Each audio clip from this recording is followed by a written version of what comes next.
Okay. Reference lang. Paano ka mag-start? Bago ako makalimutan.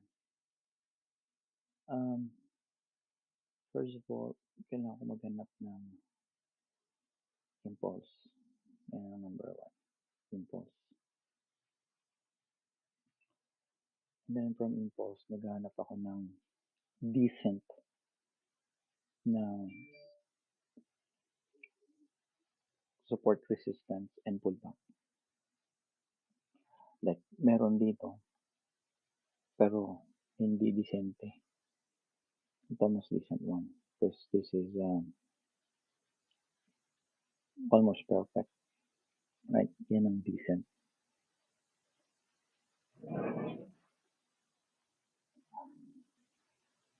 So, yan ang decent na hinahanap mo. Impulse. And then, itong support, break, resistance, support, saka pullback. Yan ang decente. From here, meron ka ng idea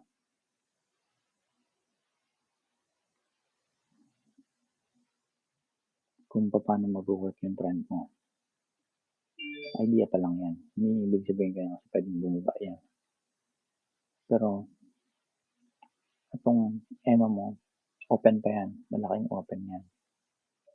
So, matatapos lang yung idea mo. Kasi magagawa ka na ng trend line yan. All along the way, magagawa ka ng trend line. Right? Pero ito, open na open yan. So, ibig sabihin yan, sa 15 minutes, maganda pa ang takbo ng posible na pataas pa to.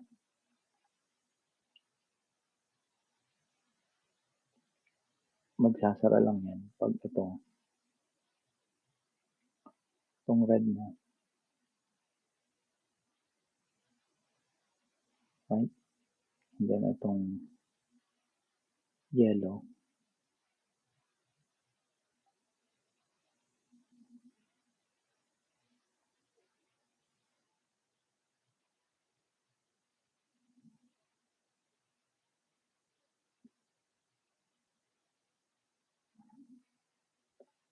Ay magsara.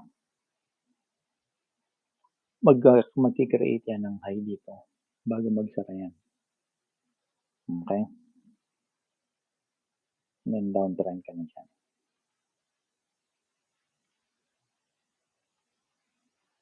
Yan. So, paano natin umpisahan to? Ano yung kailangan mo? Ang susunod mong kailangan is i-plot mo yung mga pullback niya. Ranging, yung range ng pullback ng high and lows. So, susukatin mo to. And then ito yung pullback niya para sa long. Right? Ito, para sa long yan, 0.75. Yung pullback niya. And then, sukatin mo naman to para sa range niya ng short.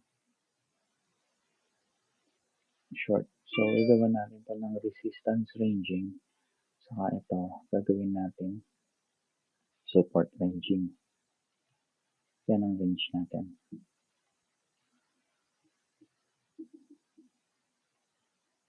Ang TP natin is ito. Kung pataas tayo.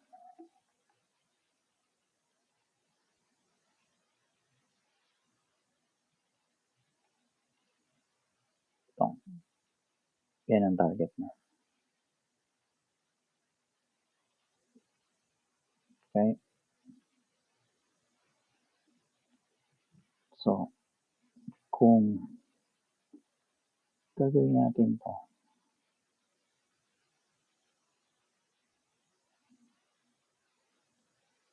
ang drawing natin, bullish yan.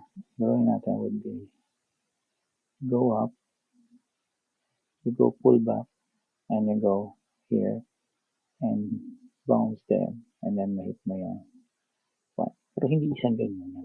Yung process yan. Marami yung process. Right? So ito, ang possible bounce area mo. Ito mismong range nito. Yan ang bounce area mo. Supposed to be yan ang bounce area mo.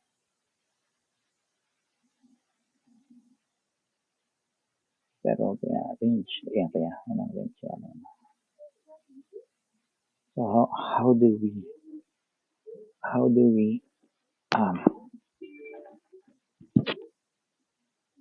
deal with this? Ang entry mo is right here. Somewhere around there. Sa long.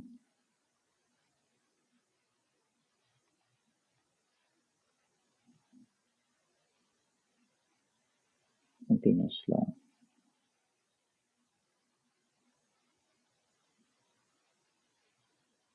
Right?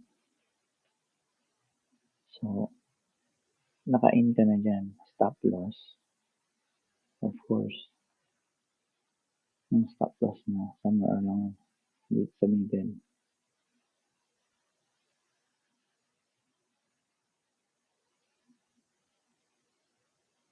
Okay? Ito ang entry.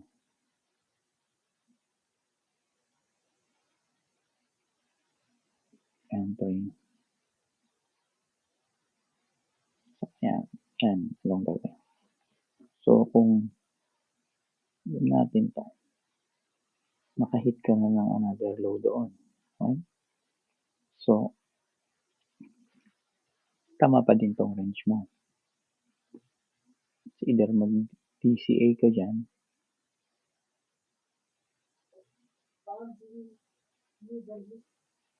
There. So, open pa din to. Pero bumaba na tong guide mo. So, tatanggalin mo na to. Pagawa ka ng panibagong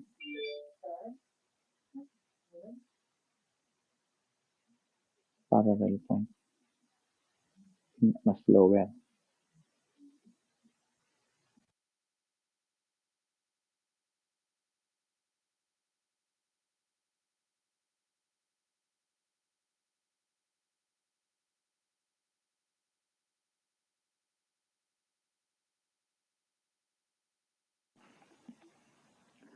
May panibago ka ng parallel. Kasi mas mababa yan. So, yan ang kukunin mo. Ito kayo ng entry mo. Long. Then you go. Karoon ka ng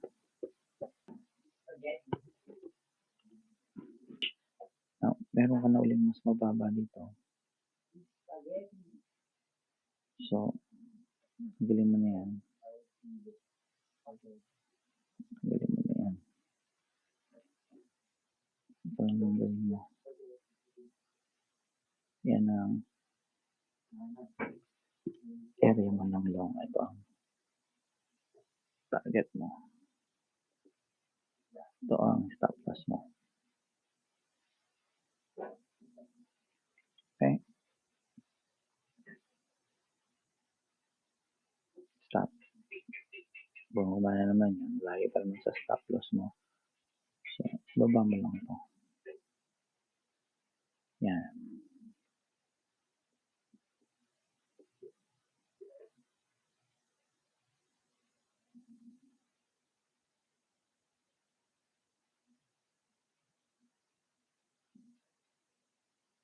Ito.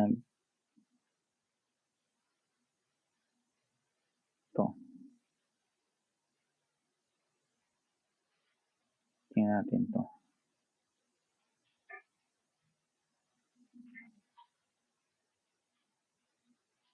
4%. Na-break niya na yan. Pag na-break niya na yan, maglagay ka na ng TP dito in case na bumalik. Pag na-break niya na, in case na bumalik, meron ka ng TP dyan.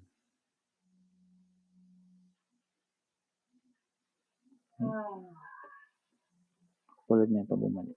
Tip ka na dyan. May 4% ka na dyan. Kumita ka na. So, continue natin. Na-hit na yung tip mo doon. Na-hit na yung tip mo dyan. Dapat naka-out ka na yan. Right? Yun ang hinahanap mo na ngayon yan. Yung reversal na. Katop ng laking impulse. Ang hinihintay mo ngayon dyan is magtama ito.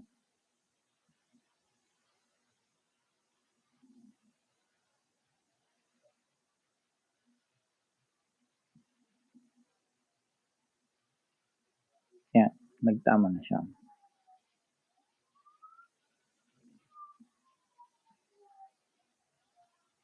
From here, ang hinahanap mo na ngayon is downtrend.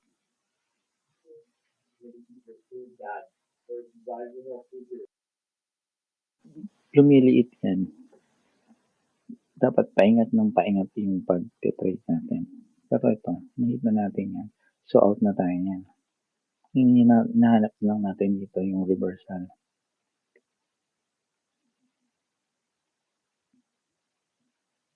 So, eto, nagdikit na siya dyan. So, malamang meron na yung reversal. Ang kailangan mo lang dito is itong regression. Kasi, wala ka namang impulse eh. So, ang kailangan mo lang dito regression.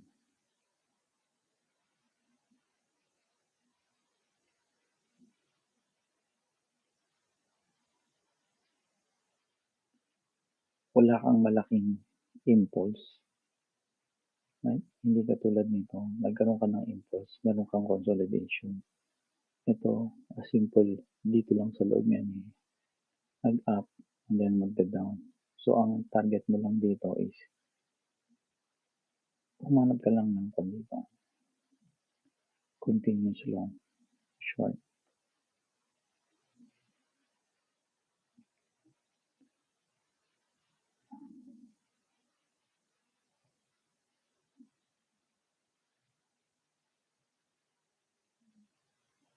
Ang TP neto, kasi pababa yan, is itong last high mo. Hanggang dito lang ang TP mo.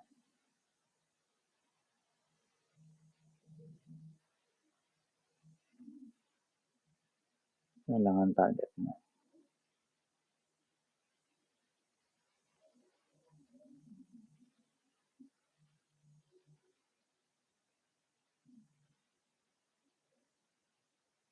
Then, na-hit mo na yung target mo. Dapat out ka na yan. Okay? Ganun lang ang pinakasimple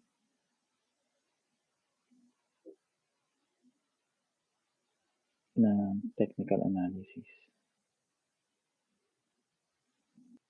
Try natin dito yung na-hit natin yung high. Right? So, ito ang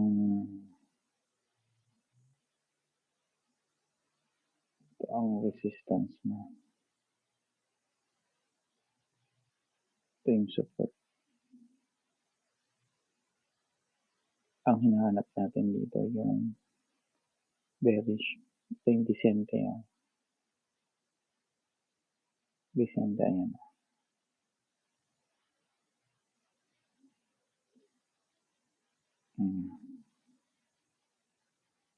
Oh, ang reason dito kaya natin hinahanap yung bearish is nagdikit na to yung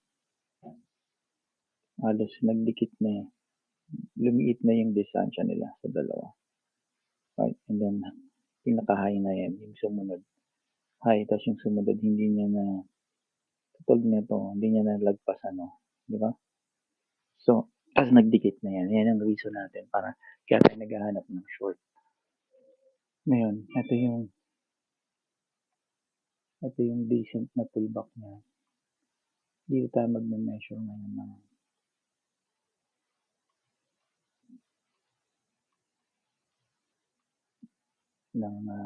ranging natin.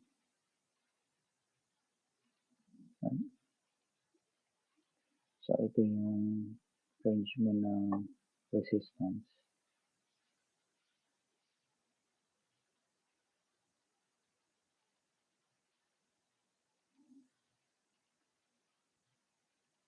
Ito yung range mo ng ang pullback na yan. Yan ang range mo ng support. Yan mismo. So, ito yung range mo dyan.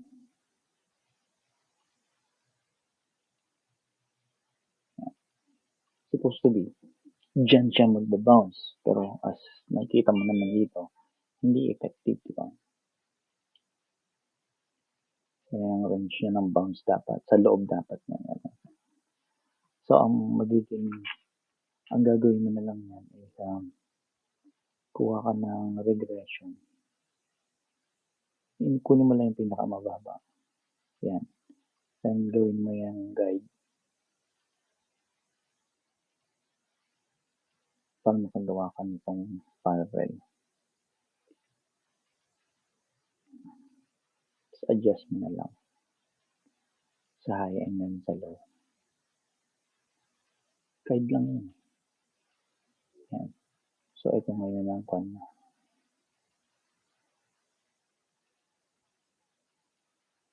continuation. Yan. Hanggang tamaan mo tong target mo.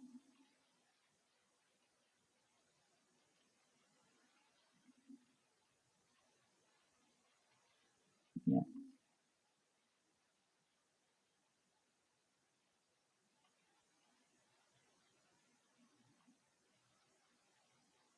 Pag natawa mo na yung target na yan, out ka na. Kailangan mo lang ng kita. Pang araw-araw lang.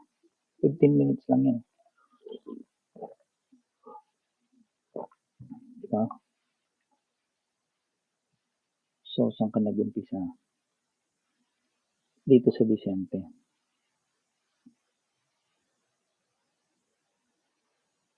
Dito.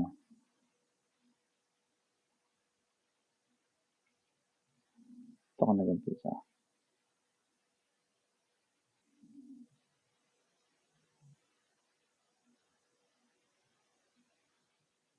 Diyan.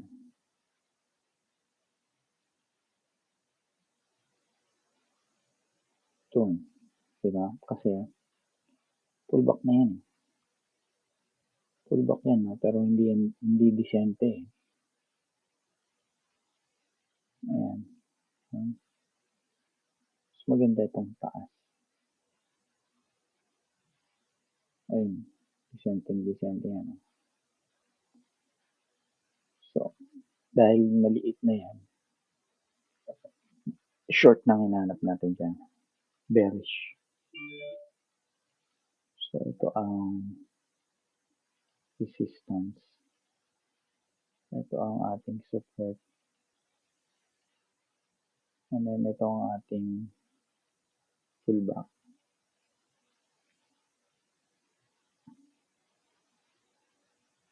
Pullback. And then, ito ang ating drawing. Bounce and bounce. Oh, sorry. Ang hinahanap pala natin yung short. So, ito ang drawing natin. Tigit namin sa drawing. Sa short.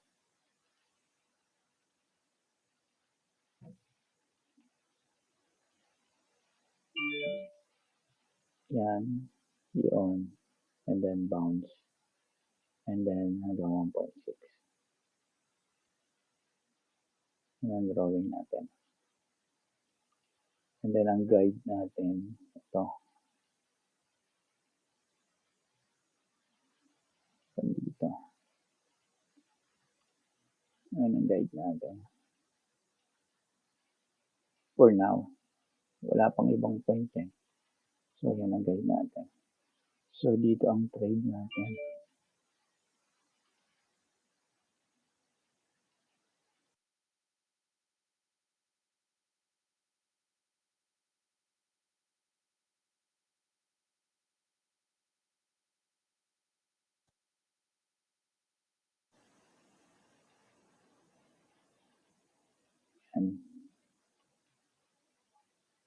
Until makakita pa tayo ng ibang point. Yeah, so in tayo dyan. Stop loss dito. SL na natin to.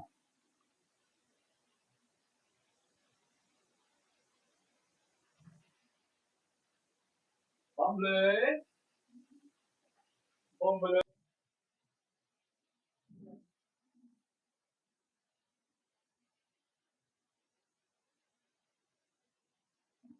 Natin to.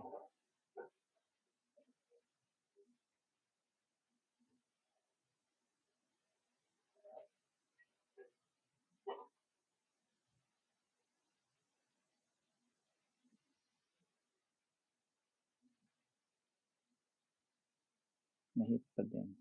Pero nakakaba. Ito naman ang SM9. Right? Hindi pa gumawa dito ng panibagong para lang makita mo. Ano. Hindi ka mag-SL dito. Kasi hindi yan dapat lalagpas doon. So, SL mo dyan. Kita ka na doon sa taas. Yan. Pero na-hit mo na naman. Ayan. Okay. Yan lang.